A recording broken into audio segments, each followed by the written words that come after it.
Welcome back to Tuesday at Dobbs's. Apologies if the light starts getting dimmer and dimmer. It's quite a late one for me actually. It's 8:30 when I'm starting this. I've only just finished filming the video I did earlier today, which is getting the car, the Fiat, prepared and getting its annual check done. Literally just finished filming that about 10 minutes ago and straight on to this. I'll begin by saying thank you to XL Moto for sponsoring this week's episode. That's the one-stop shop for all things biking related. Whether you need aftermarket bits for your bike, whether you want to modify your bike, or whether you want gear to wear, they've got the full spectrum of biking related products.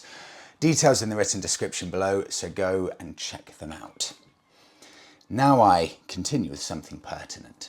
The ultra-low emissions zone in London is a huge new area that's going to be expanded massively at the end of August, and it means that there'll be increased, tighter restrictions on the kind of vehicles you're allowed to drive in the capital. What it means in essence, any vehicle within a huge area of London now, from 2006 and older, if it's petrol, will have to pay a £12.50 a day charge. And if it's diesel, it's 2016 and older. Any of those vehicles, £12.50 a day. The problem is that there are a lot of people living in these areas of London who will now, just for driving off their driveway, have to pay that £12.50 charge. But there is a slight loophole. And I don't know if loophole is the right word, but there is a way you can get around this. And I've mentioned it a few times, but it's really, really pertinent now because in 2 weeks' time this kicks in. In fact, in a week's time it kicks in. Buy a vehicle, car or motorbike, that is 40 years or older in the UK, and you will not pay 1 penny in ultra-low emission zone charges. They are exempt. You also won't pay a penny a year in tax. To give you an idea, the Bonneville's tax every year is about £120. Forget about that. You also don't have to have the annual check on your bike, the MOT, so you don't need to pay the £40 fee every year to get that done. And also you may well be entitled to historic, cheaper insurance. Now here's the magic thing about this. We're now in a beautiful spot where 40-year-old motorbikes are starting to be quite good, quite appealing and quite reliable and possibly fairly close to usable everyday classics.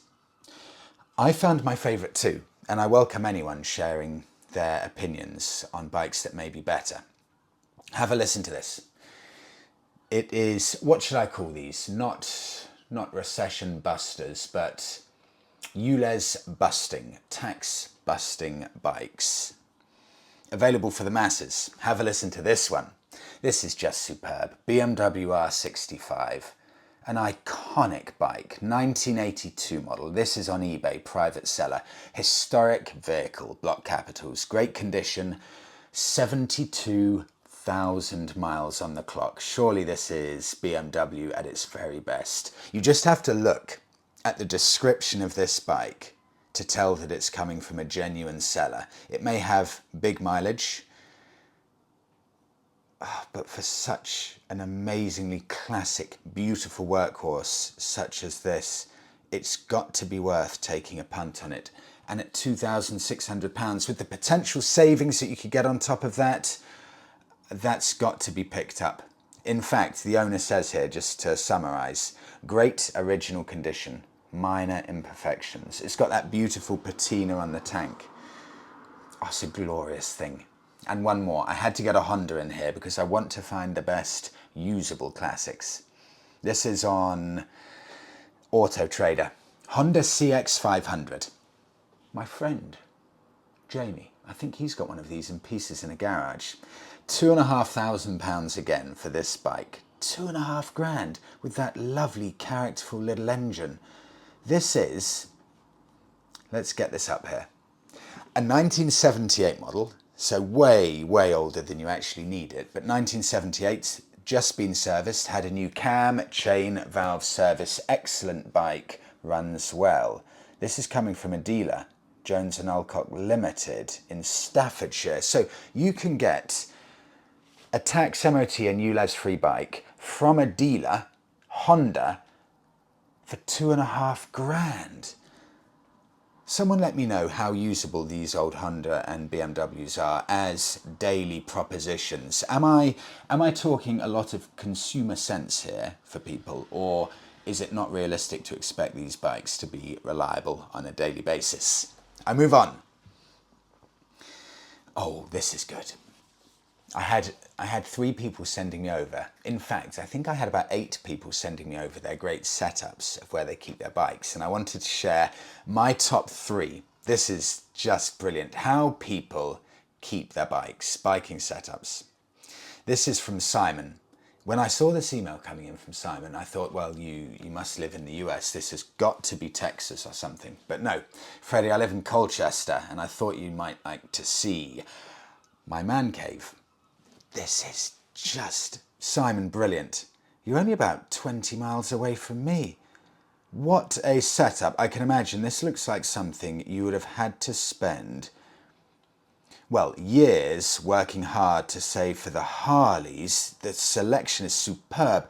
And then all of the badges, the memorabilia, covering every single wall with those tools set up there. Harley Davidson chair, old Golf oil drum. Oh, Simon, it's perfect. I can imagine you must spend about 8 hours a day in there, just sitting and enjoying it. That's my kind of goal. I think that's superb. I love that. I'm moving on to Scott. Freddie, hello from Southern Oregon in the States. I personally have 2 very different bikes. I installed, I'll put the pics up here as I talk, because this is work and pleasure, side by side. Freddie, I personally have 2 very different bikes. I installed a glass garage door in my office so that I could park them next to my desk, and I love them for different reasons. I have a 2020 Ducati Multistrada that is exceptional in every way. For long, enjoyable trips, for whipping through the beautiful curved mountain roads that we have here in Southern Oregon, for setting the cruise control at 120 miles an hour when I'm crossing Eastern Oregon and there's not even a jackrabbit or coyote to notice. US wildlife. I love the bike for the experience and not for the 160 horsepower that I will never fully use. I also have a 1971 Triumph Bonneville. Statistically, any new bike you can buy today is better in almost every way, but they don't make me feel the way that Bonneville makes me feel. Comparing statistics of one bike to another is like I'm at work comparing spreadsheets. It doesn't really matter if a bike has 150 or 160 horsepower, because there are very few riders that can handle that much horsepower at full potential anyway. It's really about whether or not you love the bike and love the experience when you ride it. Some channels about motorcycles have forgotten, in my opinion, about the joy of motorcycling and everything that comes with that life. All motorcycles are cool, even the ones that are not to my taste. They are still cool. Completely agree, Scott. I'll wrap this little section up with Jamie. In fact, didn't know this at the time, I just read this email about an hour ago. I went on the Highland Scramble in Scotland, and I was with Jamie's brother, Craig. I actually stayed in tents with Craig. He was the gentleman with the Ducati Scrambler. And this is Craig's brother, Jamie. Freddie, we unfortunately lost our dad this past March, unexpectedly. It hit us hard, but it's also made us appreciate the incredible life he lived and the amazing adventures he had photographing custom Harleys all over the world. Pictures up as I talk. The experience of a whole train of roaring Harleys following my dad's coffin was profound. It was the kick up the backside I needed to get my license done and get myself a bike. I have the most amazing memories of Harleys growing up and sitting pillion on my dad's shovel head. So with my direct access course passed at the end of July, I was free to start bike shopping. I have contemplated so many modern classics as possible first bikes, but I could not be drawn away from the pull of Harleys. And below is my first bike. I picked it up yesterday down in the Cornish Alps and rode it 1 hour home to Plymouth. It was the most incredible experience, incredibly emotional, and just the most amazing ride. What a machine. It's a 2004 Harley Dyna lowrider.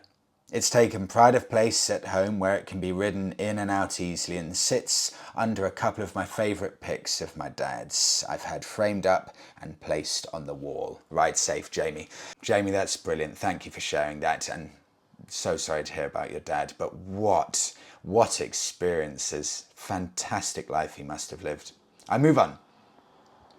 Trips from Adam in Wales.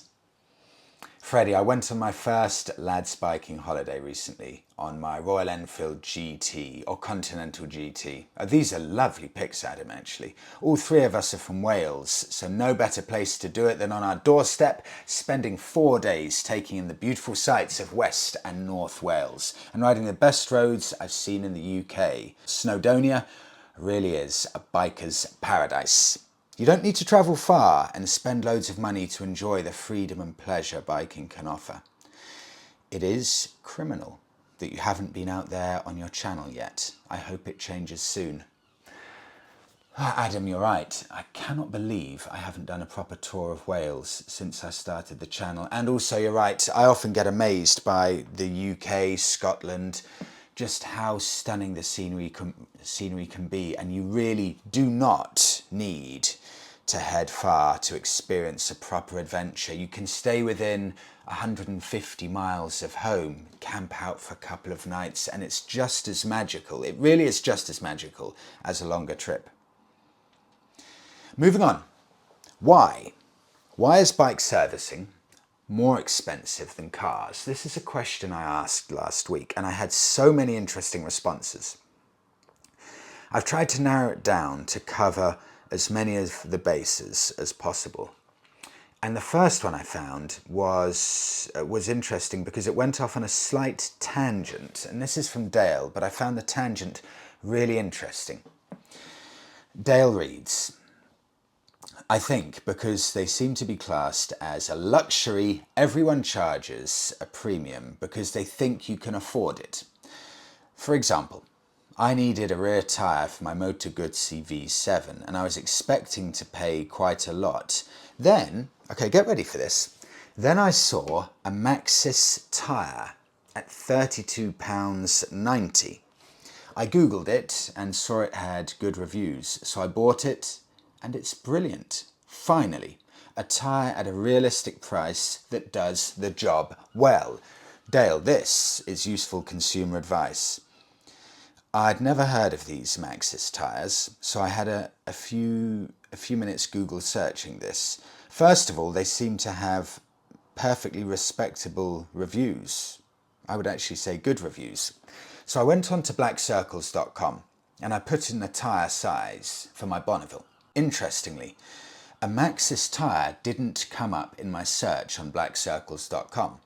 The cheapest tyre for my Bonneville, my rear tyre, at time of me speaking, £81. So I thought, Dale, where is this cheaper Maxxis you speak of? And I couldn't find this Maxxis tyre. In fact, I couldn't find many Maxxis tyres on the standard tyre shops.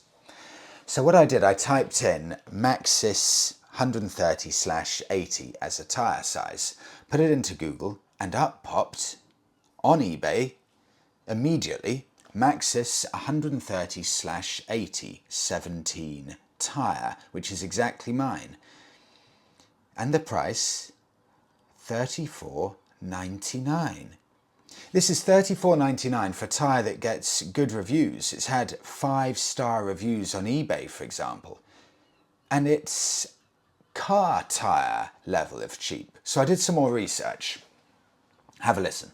Maxxis, and I'm reading here on ctyres.co.uk. Maxxis is a mid-range brand, started out as a budget tyre, and because of the quality of the products, which has significantly improved over the years, we now class them as a mid-range tyre. Maxxis is a Chinese manufacturer and has been making tyres since 1970.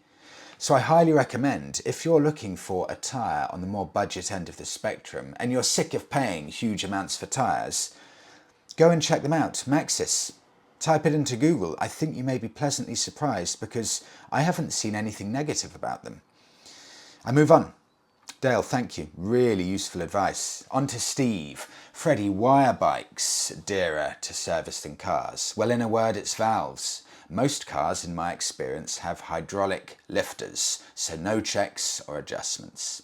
If it takes 3/4 hours to remove all of the plastics and the tank, etc., to get to the valves, then at £80 an hour plus VAT, that equals hundreds of pounds. Cars don't have that, so cheaper. Steve, another Steve, continues. Servicing costs, Freddie. Motorbikes are luxury items in the UK and Europe, but in the Philippines, where I live, it's cheaper to service a bike than a car. A car here is a luxury item. Moving on to Jerry. Part of the problem with servicing costs is down to a complete lack of design input with regard to servicing time and cost. The car, sorry, I keep having to push this down. There's a loose shelf. The car industry has realised the benefits of reduced service costs in increased sales by designing systems that are easily accessed and replaced. We have a transmission system, chain drive in most cases, where the major components are limited life items that need replacing on a regular basis, namely chains and sprockets. Not only that, but these items are not designed for easy replacement when you need to split the drive chain. Can you imagine car owners standing for this nonsense? Part of the issue is related to the high state of tune of many bike engines and the mechanical complexity and associated special tools the dealer needs to buy. It is time the bike manufacturers took a leaf out of the automotive designer's book and started to design in easy servicing before the cost of ownership drives people away. Yeah, i.e. make bikes or design bikes in a much more sensible way that you don't have to remove all of the fairings and often the tank just to get to the bit you want to service. I remember on my Triumph Speed Triple, it was so tightly built in that to change the air filter and the spark plugs, you would have to remove the tank of the bike. Even the air filter, you had to remove the tank. I'll wrap this up because this is some interesting insight from Omniking. Freddie, my dad is co-owner of a motorcycle shop and he says the majority of bikes are more time consuming and difficult to service than any car. Although naked and retro bikes are fairly easy to work on, sports bikes are a nightmare to remove the plastic fairings, etc., as are most scooters actually, especially the Chinese ones. All inline 4-cylinder sports bikes require many of the plastics to be removed. A fuel tank and airbox also have to come off just to get to the spark plugs, and even then, some are awkward to get out still. My Triumph Speed Triple, exactly the same even after taking the tank off, a nightmare getting to one of the spark plugs. I continue. Even tyre changes on bikes are more difficult than on cars. Fronts have pinch bolts and require calipers to be removed. Rears need the caliper and chain off. Then you need to do the alignment, chain tension when putting back. If you're lucky, the owner has looked after the bike and corrosion protected it regularly. If not, bolts are sometimes a nightmare and the head turns off at best, or worst, it sheds or it shears, which causes more headaches. Unfortunately, when bikes are booked in for servicing over the phone, you have no idea what condition the bike is in until it arrives on the day. This is the reason bike servicing costs so much. As an example, I couldn't believe this. As an example, a genuine service for a 1000cc sports bike may cost, let's say, £80 to £100, ballpark figure. If the bike is well looked after, it may take 3 hours. If not, it may take much longer. With costs of workshop overheads, rent, electricity, business rates, etc., wages, covering costs of equipment, tools, etc., and many bikes requiring special tools or shaped spanners. A good example of this, or a good example of £1,000 job.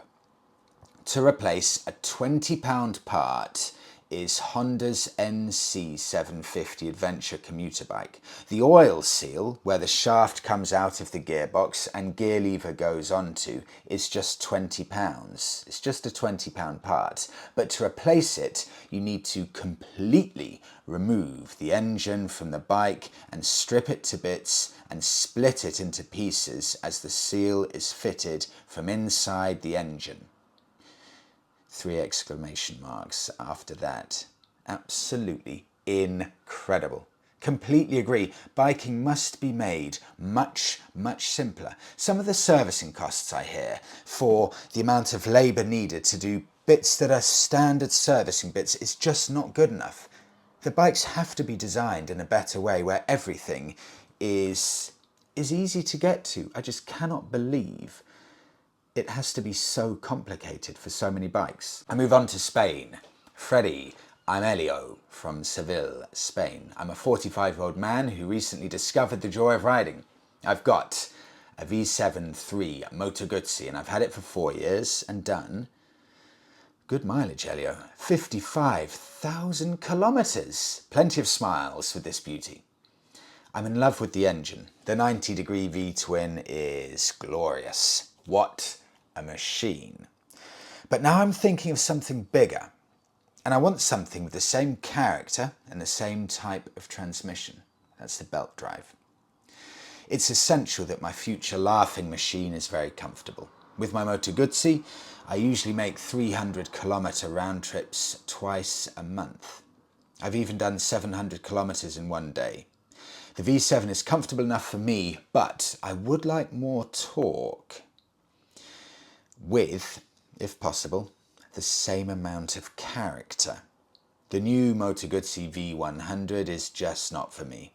I've read the new engine is awesome, but its appearance is just not my kind. What do you think of the new BMW 9T Pure? I know you've tested both, and I think it's just what I need. More torque, but still comfortable.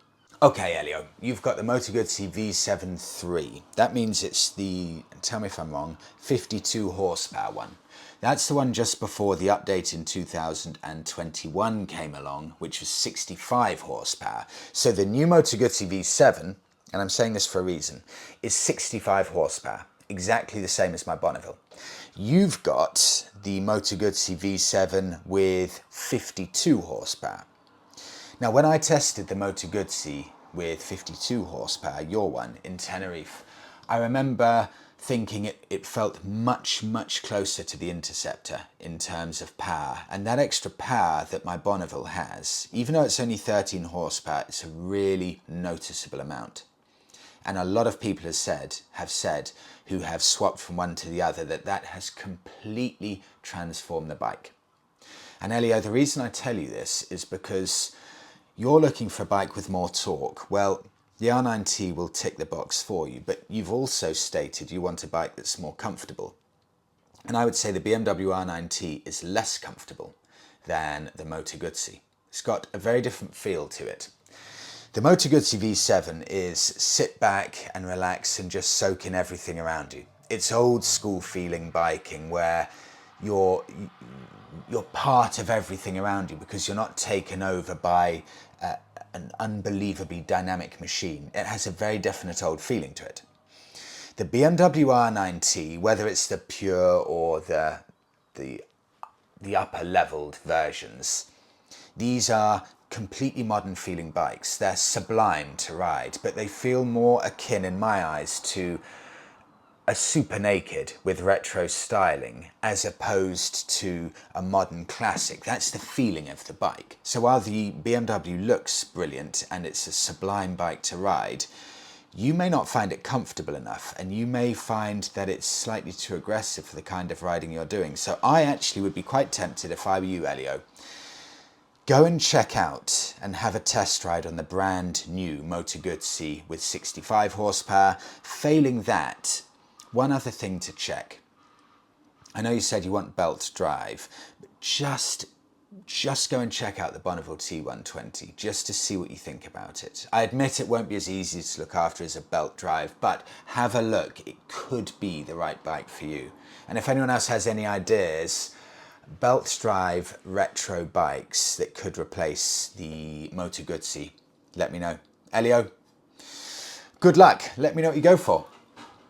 I move on to dealer etiquette. Freddie, I'd like to get your opinion on dealer etiquette. I currently own a similar bike to yours, a 2013 Bonneville SE. I'm in the market for a new bike as parts are no longer fully supported by Triumph. So I popped into Honda looking for a test ride and trade in against the new Transalp. Okay, so popped into Honda considering to trade in the Bonneville for the Transalp. Interesting. They were polite and gave me a bike, which was amazing, and a value of more than the Bonneville was worth. Overall, a very good experience. I then tried Yamaha, the Tenere, which was just too off-roady. And there was £250 less on the trade-in. But, again, pleasant. You break my heart here, Steve. But then I went to Triumph in Woburn.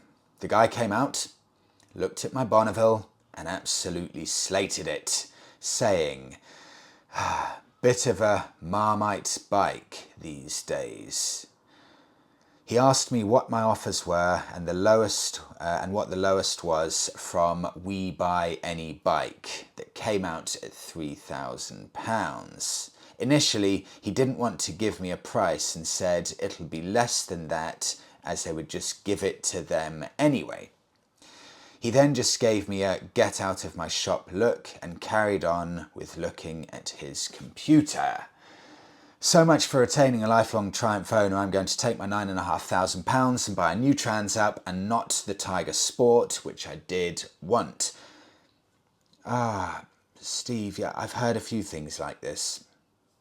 It's fascinating to hear your insight from it. I really hope things do improve slightly. And for interest and balance, I hear plenty of people who are happy with the Triumph dealer experience, but I do hear too many people saying they're not happy with the experience. I've got a friend actually at the moment currently going through something with a used Triumph that he's trying to sort out. So I hope things do improve. But these things have to be brought to the attention, because if they're not, then nothing will improve. If this just goes under the radar, like your experience, Steve, then nothing will ever get improved. So people do have to know that there's an issue for something to improve. Otherwise, these bike dealers will just think that they can treat people badly and get away with it. And maybe that was the case 20 years ago in the biking culture, that you could get away with talking like that, but you can't now. So I hope things change. So Steve, it's really important you bring that to our attention. I'll share one personal story, a friend of mine. Just before he passed his test, he went into a Kawasaki dealership in North London. Walked into the dealership and he said, I'm just about to pass my test. I've got my test next week. I just wanted to come in and have a look at what bikes there are and maybe get an idea about what I could buy when I pass my test. And the salesman in the Kawasaki dealership said to him, well, why don't you get out and come back when you've passed your test? We've had enough dreamers in here. Incredible. I've been so excited for this bit now. I'm really, really excited. This bike has somehow just always, I think, dodged my mind. I don't know why, but let me give you a backstory here. This is Bike of the Week. I was in Valencia a week or so ago and I saw a beautiful BMW, really stunning. Here's a pic. And it was called the BMW R850 and it had a C around it. And I thought, what is this glorious looking unusual bike? Typed it in and it's called the BMW R850C. And I thought, wow, this is a lovely looking thing. But there are so few in the UK. I think they only made them for about 4 years. And then I saw, hold on, what's What's this? There's a BMW R1200C, and this is a James Bond bike. This is Pierce Brosnan's bike in No Time, no, sorry, not No Time to Die, in Tomorrow Never Dies from 1997.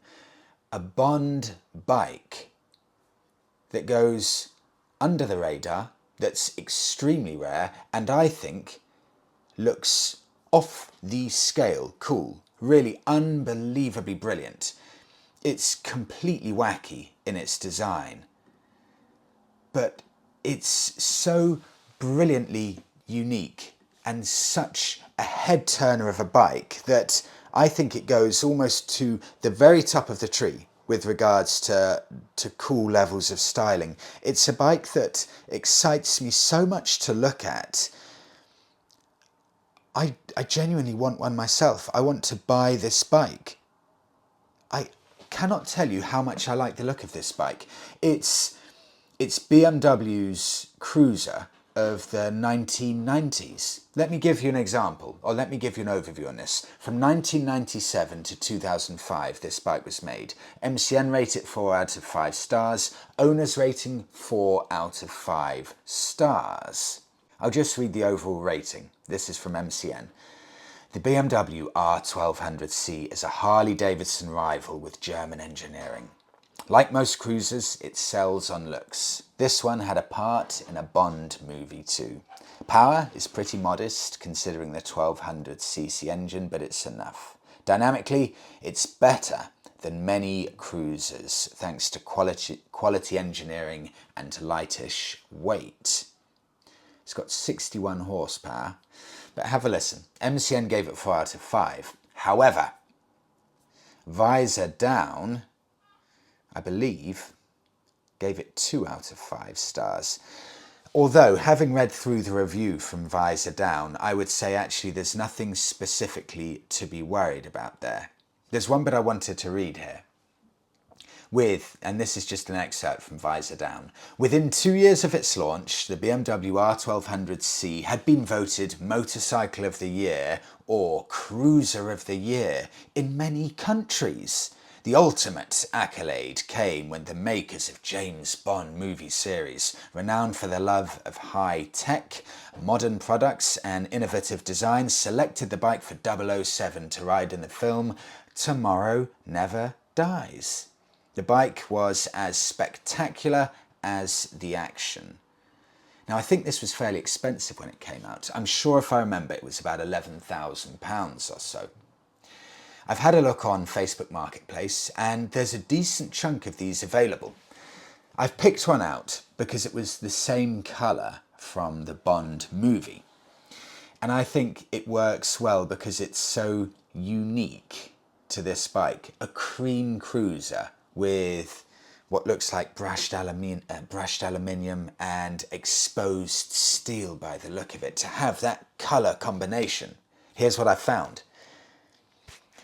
Facebook Marketplace, £5,000, 1998 model, BMW R1200C. Have a listen. Selling on behalf of my father, who's no longer able to ride the bike. Very good condition and all as it should be. Currently sawn, so declared off the road. Please contact if you have any further questions. I mean, these have big 8 bars, really coming up quite high. And I know that if I bought this bike, every time I'd ride it, I'd be thinking of Pierce Brosnan's race through those really tightly packed city streets. If, let's say, the Bonneville broke down and it was an uneconomical repair, this would be very high up in the top of my list, along with a classic 350, maybe that Harley Sport Glide. Oh, it looks so good. I'll end it there with some pics popping up as I go. If anyone's got one of these bikes, let me know and let me know what you think about it. I'd love to hear from some owners of this. And I want to wrap up actually with a quote here. This is from Enzo Ferrari and it popped up this morning and I thought it's just perfect to wrap up today. Quote, Enzo Ferrari, "We cannot describe passion, we can only live it." And thank you so much for watching this week's episode. Please do carry on to get in touch. All of your comments and your stories are hugely appreciated. Have a fantastic week all.